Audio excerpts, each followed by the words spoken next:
La noche cae sobre la ciudad sudafricana de East London. Un silencio inquietante recorre las calles, interrumpido apenas por el zumbido lejano de un auto que patrulla las zonas industriales. Un hombre de uniforme oscuro, armado con una pistola, recorre con paso firme las instalaciones que juró proteger. Para muchos, es un héroe, un hombre que tomó la justicia en sus propias manos. Para otros, es un asesino despiadado, responsable de más muertes que cualquier criminal que juraba detener. Su nombre es Louis Vance Choor, y hoy vamos a adentrarnos en la oscura historia de un vigilante que se transformó en un monstruo con licencia para matar. ¿Hasta dónde puede llegar un ser humano cuando cree tener el poder absoluto sobre la vida y la muerte? Para entender la historia de Louis Vance Choor, tenemos que viajar a los años 80 y principios de los 90 en Sudáfrica, un país marcado por el apartheid. El apartheid no era solo un sistema político, era una ideología que dividía a los ciudadanos según el color de su piel, creando un ambiente tóxico y violento donde la brutalidad policial era común y la justicia, un privilegio de unos pocos. En ese escenario, el miedo y el odio se alimentaban mutuamente. Las ciudades como East London sufrían oleadas de criminalidad. Robos, saqueos, violaciones y asesinatos eran noticias frecuentes. Muchos blancos sudafricanos comenzaron a sentir que el sistema no los protegía y que necesitaban defenderse por sus propios medios. Aquí aparece la figura del vigilante o justiciero, personas que, cansadas de esperar justicia, decidían tomar las armas y actuar por cuenta propia. Louis Vance Choor se convirtió en el símbolo más extremo de este fenómeno. Louis Vance Choor nació en 1950 en una familia africana en Sudáfrica. Desde pequeño,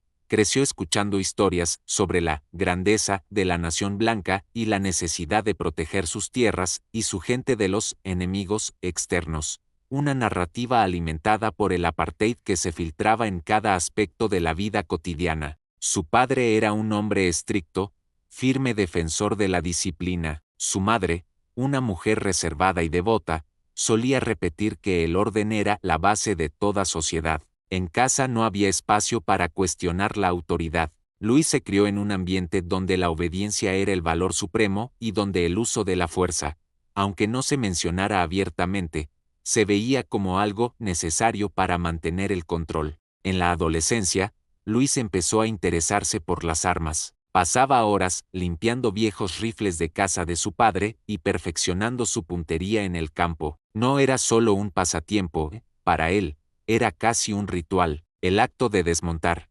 limpiar y volver a armar un arma le transmitía una sensación de poder y control absoluto. Cuando terminó la escuela secundaria, no mostró interés en la universidad ni en una carrera convencional. En cambio, se sintió atraído por la seguridad privada, un sector que comenzaba a crecer en Sudáfrica en respuesta al aumento de la delincuencia y al miedo generalizado en la población blanca. A mediados de los años 70, Vance Choor consiguió trabajo como guardia de seguridad en East London, una ciudad costera marcada por tensiones raciales y sociales. Sus primeros años fueron relativamente tranquilos, patrullaba centros comerciales, fábricas y almacenes durante la noche. Pero ya en esa época, su obsesión por la disciplina y el control empezaba a llamar la atención. Sus compañeros de trabajo lo consideraban demasiado intenso. Había rumores de que dormía pocas horas, prefería turnos nocturnos y se mostraba paranoico con cualquier mínimo movimiento sospechoso. Los empresarios y comerciantes, sin embargo,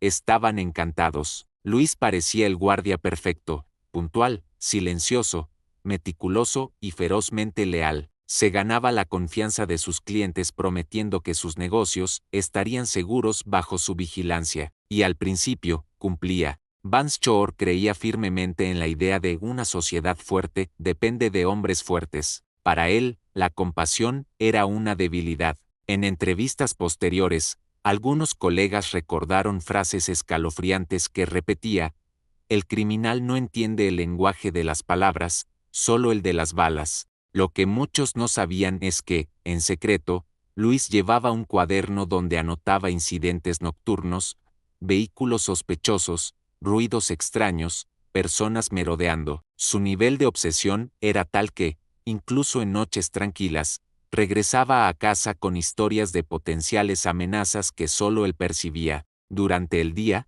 Vance Choor entrenaba, practicaba tiro al blanco en campos privados y perfeccionaba técnicas de patrullaje y emboscada. A veces invitaba a amigos o compañeros de trabajo, pero la mayoría no soportaba la intensidad de sus sesiones. Algunos decían que Luis entrenaba como si se preparara para una guerra que solo existía en su mente. En los años 80, la criminalidad comenzó a aumentar en East London. La combinación de pobreza, desigualdad y tensiones políticas hacía que los robos, asaltos y saqueos fueran frecuentes. La policía oficial, corrupta y sobrecargada, no podía cubrir todas las emergencias. Luis vio en ese caos una oportunidad de mostrar que él era más eficaz que cualquier oficial. Poco a poco, comenzó a volverse más agresivo. Instalaba trampas improvisadas, colocaba alarmas adicionales y proponía sistemas de seguridad preventiva que muchos dueños aceptaban sin dudar.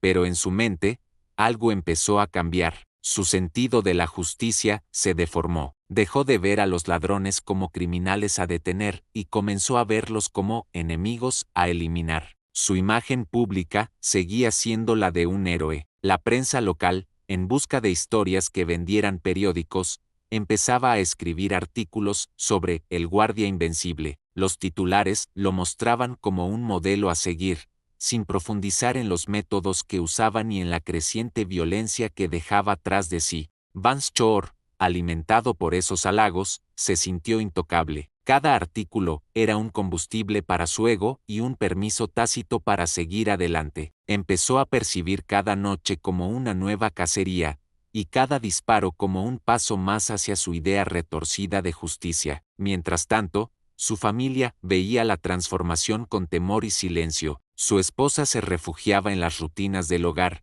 sin cuestionar los turnos eternos ni las manchas de sangre que a veces aparecían en su ropa. Su hija, Sabrina, apenas una niña en ese entonces, empezaba a notar que su papá no era como los demás padres. Así, Louis Vance Choor dejó de ser solo un guardia de seguridad y empezó a gestarse el asesino metódico que pronto desataría el terror en East London. Un hombre que no se conformaría con vigilar propiedades, quería purgar el mundo de lo que consideraba basura humana, y sentía que la ciudad entera estaba de su lado. Entre 1986 y 1989, la carrera de Vance Choor dio un giro oscuro. Los reportes de robos en propiedades bajo su vigilancia comenzaron a disminuir drásticamente. ¿El motivo? Vance Choor había decidido usar su arma con una frecuencia escalofriante. Mientras otros guardias optaban por reducir o detener a los sospechosos, él disparaba a matar. Al principio, nadie cuestionaba mucho sus acciones. En una sociedad tan fracturada, muchos celebraban cada baja como un triunfo contra el crimen. Los diarios locales comenzaron a retratarlo como un héroe, el Robin Hood moderno que devolvía la seguridad a la ciudad. Pero la realidad era otra. Vance Choor no solo disparaba a ladrones armados. Muchos de sus objetivos eran jóvenes negros desarmados, personas sorprendidas en el lugar equivocado en el momento equivocado. Louis Vance Choor no actuaba impulsivamente, era metódico. Se sabía que a menudo patrullaba de noche, sin decirle a nadie por dónde estaría. Llevaba consigo una pistola semiautomática y, en algunos casos, un rifle. No le temblaba el pulso. Los sobrevivientes relataron que Vance Choor nunca gritaba ni advertía. Simplemente aparecía, apuntaba y disparaba. Un joven, que logró sobrevivir después de recibir un disparo en la pierna, contó años después: ni siquiera escuché sus pasos. Sentí el calor en la pierna y me caí. Pensé que iba a matarme. Él solo me miró y se fue. Ese testimonio es solo uno de los pocos que existen. Muchos no tuvieron la suerte de contarlo. Cuando finalmente se empezaron a investigar los crímenes de Louis Vance Choor,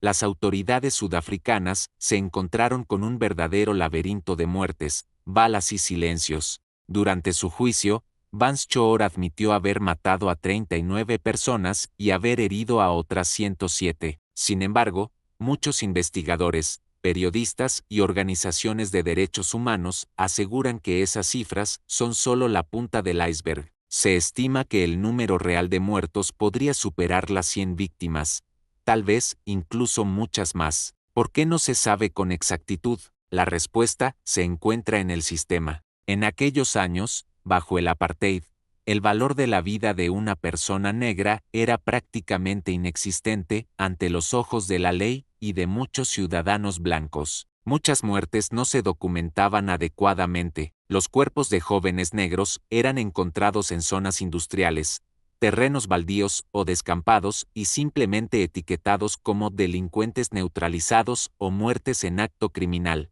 Las familias de las víctimas, muchas veces pobres y sin acceso a representación legal, no podían permitirse denunciar ni exigir justicia, temían represalias, hostigamiento policial o incluso ser arrestados bajo cargos falsos. Vance Choor aprovechó este contexto a la perfección. Sabía que cada disparo no solo era tolerado, sino celebrado por algunos sectores de la sociedad. De hecho, durante el juicio, se descubrió que varios empresarios, dueños de fábricas y centros comerciales, sabían perfectamente del método brutal de Vance Choor, pero preferían mirar hacia otro lado. Para ellos, mientras sus propiedades estuvieran a salvo, poco importaba el precio. Algunos de esos empresarios incluso llegaron a ofrecerle bonos y premios extraoficiales por limpiar las instalaciones de intrusos. Este sistema de incentivos reforzaba la mentalidad de Vance Choor de que estaba haciendo lo correcto y que, de alguna forma, estaba validado por la comunidad. En uno de los testimonios más desgarradores durante el juicio, una madre contó que su hijo, de apenas 16 años, salió una noche a buscar a un amigo. Nunca regresó. 2 días después, le notificaron que el cuerpo de su hijo había sido hallado con múltiples heridas de bala en la espalda y las piernas. Su hijo no estaba armado ni tenía antecedentes. La madre intentó denunciar, pero la policía le dijo que probablemente estaba cometiendo un robo. No hubo autopsia formal ni investigación. Otro testimonio relata la historia de un joven trabajador que salió tarde de su turno en una fábrica y fue sorprendido por Vance Choor mientras caminaba hacia la parada de autobús. El joven fue herido en la pierna y en el hombro. Sobrevivió, pero quedó con secuelas físicas de por vida. Cuando quiso denunciar, lo amenazaron con cárcel si inventaba historias sobre un guardia respetado. En las comunidades negras de East London, el nombre de Vance Choor se convirtió en una especie de leyenda oscura. Era un monstruo real que acechaba en la noche. Muchos padres advertían a sus hijos: no salgas después del anochecer o Vance Choor te va a encontrar. Este terror psicológico era casi tan devastador como los asesinatos mismos. La figura de Vance Choor encarnaba la violencia racista institucionalizada y servía como recordatorio constante del poder absoluto que el sistema blanco tenía sobre la población negra. Durante el juicio, se presentaron balas y casquillos recogidos en diferentes escenas del crimen. La cantidad era tal que, en una audiencia, el juez ordenó que se exhibieran en el estrado para mostrar la magnitud de los hechos. Se trataba de decenas de proyectiles, cada uno representando un cuerpo, una familia rota, un futuro truncado. A pesar de la abrumadora evidencia, Vance Choor nunca expresó arrepentimiento. Al contrario, en su defensa, justificó cada muerte diciendo que estaba luchando contra el crimen. Declaró: si volviera atrás, lo haría de nuevo. Alguien tenía que hacerlo. La frialdad de sus palabras heló a todos los presentes en la sala. Se hizo evidente que, para él, esas muertes no eran crímenes, sino una especie de misión personal. Un dato que estremeció aún más al público fue la revelación de que Vance Choor mantenía un registro personal con nombres, fechas y detalles de cada encuentro. Anotaba si la persona estaba armada o no, qué tipo de arma utilizó, cuántos disparos realizó, incluso la distancia aproximada desde la que disparó. Ese cuaderno, encontrado en su casa, era una especie de diario de caza, reflejo de su mente trastornada. Aún hoy, varias familias siguen sin conocer el destino de sus hijos o hermanos. Muchos desaparecieron y jamás se recuperaron sus cuerpos. Los crímenes sin resolver se acumulan como heridas abiertas en la memoria colectiva. Las cifras de Vance Choor no son solo números,